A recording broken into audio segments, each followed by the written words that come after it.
and welcome to Metro Matters. I'm Mary Sitt. Ever since 9/11, the government has sought to make our skies safer.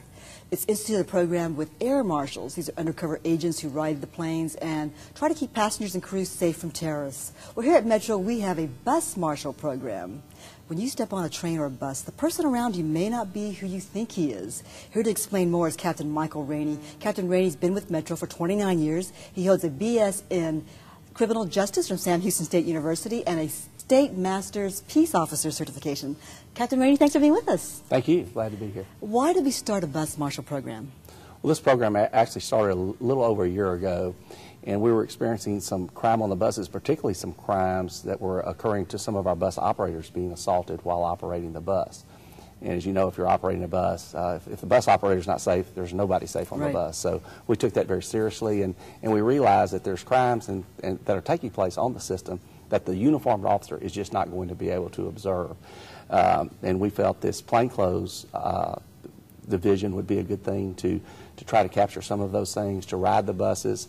And it's been very successful. We've had, over the year, we've had over 650 arrests. We've had 800 persons arrested on warrants that were wanted for anything from murders to arsons, and we were probably over 2,500 citations.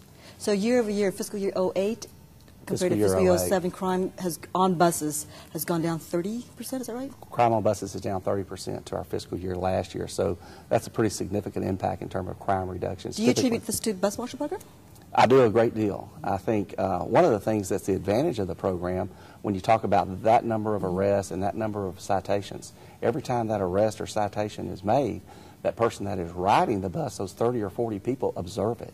Okay. And, oh, wow, there are plainclothes officers on these buses. And we advertise it, and it's listed on the placards on the bus that when you ride, and they're seeing a lot of things out there. Do you think that a uniformed officer is less of a deterrent than a plainclothes undercover cop? I think a uniformed officer serves a deterrent only while they're visible. It's like you driving down the freeway and you see that traffic cop, you're going to slow down. Oh, yeah, 55 right away. miles an hour. Right away. 55, right on 55. Right. You're not going any faster. But 10 minutes later, what's out your of behavior? Sight, out of mind. That's right. Creeps back up to 70. So if you have the impression or the idea that if you're going to commit a crime and you have a pretty good idea that there's a possibility of a plainclothes police officer near or watching, that's quite a deterrent. Mike, what kind of things have the bus marshals found on the buses? What sorts of crimes have they come across? Well, everything. It runs the gambit of any crime that can happen in a neighborhood can happen on a bus, basically, except the burglary of a residence. But we have thefts, we have assaults, we have robberies, and these aren't frequent on the bus. Bus crime in Houston is generally low, but to us, we would like a zero crime rate. We'd like to keep the crime rate as low as possible or to zero. But didn't you have an officer find some like marijuana? Some guy was rolling up like bags of marijuana and stashes. Is that right? Yeah, this particular plainclothes officer was riding, in his civilian clothes, and a guy sits down in the seat right next to him, and he has a duffel bag, and he opens the duffel bag and begins actually separating his large bags of marijuana into his small bags. So the big for sale purposes, like maybe one was a $25 bag, and he's going to sell some $5 bags. And he's doing all this he's rolling doing this with the guy, our officer, sitting right next to him. So he made the arrest, and I'm sure he felt very less than intelligent. So these officers are riding around in all sorts of outfits, from surgical scrubs to college. They dress it up. Some of them, I mean, I don't even recognize them when I see some of them. This guy worked for me. They're very good at the disguises, and like you say, it can be things from hospital scrubs, Crocodile Dundee. I mean, it's interesting to see them in the mornings. What sort of behavior are they looking for? Because they have to be trained, observers about what is suspicious, what looks not normal. Well, on a bus, basically, we have sometimes theft of property, so they're looking for people who, there may be an open aisle of seats, but they'll go sit next to an elderly person when there's an open seat. Just things that are out of the norm, things that are unusual, and it's pretty close quarters, so it's easy pretty much to see the whole bus. You sit down in the middle of the bus, you can turn your head and see front to back, and basically everything that's happening on that bus. And these, we call them bus marshals, but they also ride the train too, is that right? They're also on the trains, absolutely. And anything as simple as fare evasion. We had one of the reasons we know the program is working as a deterrent. One of the officers is boarding the bus, and the guy in front of him is refusing to pay.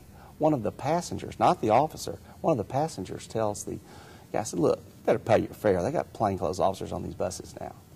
So we know the message is getting out, and that's what we want. Now, how do you assign the bus marshals to the different routes? We do a lot of crime analysis. We try to determine which routes have the most frequent problems. We look at segments of routes. We look at time of day, day of week. So that's a start. Okay. But we also will take information from bus operators. There's a form that they can fill out in the mornings. It's a proactive police response form, we call it. Okay. If they're having problems on a particular route, well, they'll let us know. We'll be there at that exact time, at that location. And that's a zero response time for us. Right. I mean, that's being as proactive as you can be. And we'll ride that bus, and we may ride it 2 or 3 days to see what's happening on it. So the bus operators must love this program. Yeah. Matter of fact, after each route, sometimes we'll go from route to route. We'll survey the operators, and we've done a few surveys. And typically the response we get, there's about 95% of the operators say they personally feel safer. 100% say they feel the bus in general is a safer place to be since the program has been implemented. So we try to get feedback and get information. It's through our own crime analysis, through intelligence from bus operators, and from reports from the community. So we're pretty targeted at how we deploy our officers. But we're sort of a model program then, is that right? I'm sure they've done it to some scale in other cities, but not to the scale that we've implemented it here.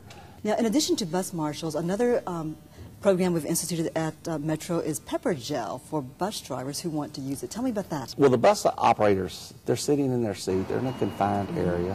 And when you think about it, they're operating a bus in an urban environment into all neighborhoods, all times of day and night. They are somewhat vulnerable.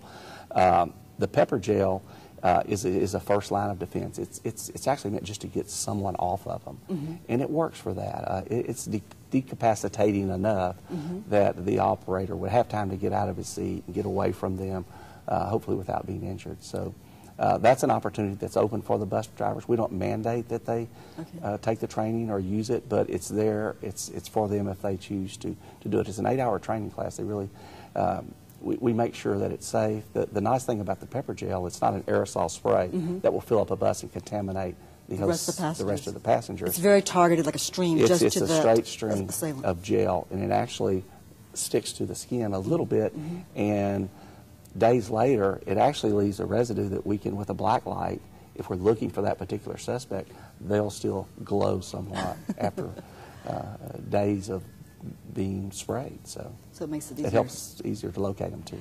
Have we ever used it actually? Has a bus driver actually ever used it on the? No, we have not had an operator. To my knowledge, I don't think we've had an operator use it yet, so, which is good. That's good. Another thing we have on buses also are cameras on buses, right? How many buses are outfitted with cameras? Well, I don't want to tell you how many. Oh, okay. That's but there are several buses that have cameras, and we also try to target those camera buses to routes where we have a higher frequency of incidents, or in neighborhoods which typically may have a higher crime rate than the others. They're on a loop. They're recorded. Okay. So we can go back 3 or 4 days, if there's a report. And it's also good for claims information. Mike, when passengers do find out about the bus marshal program, how do they feel about it? Well, I'm sure those that have been arrested or received finable citations, they probably don't like the program at all. And that's our intent, is to make them as uncomfortable as possible. Right. The patrons, we've got very positive feedback, both through the websites and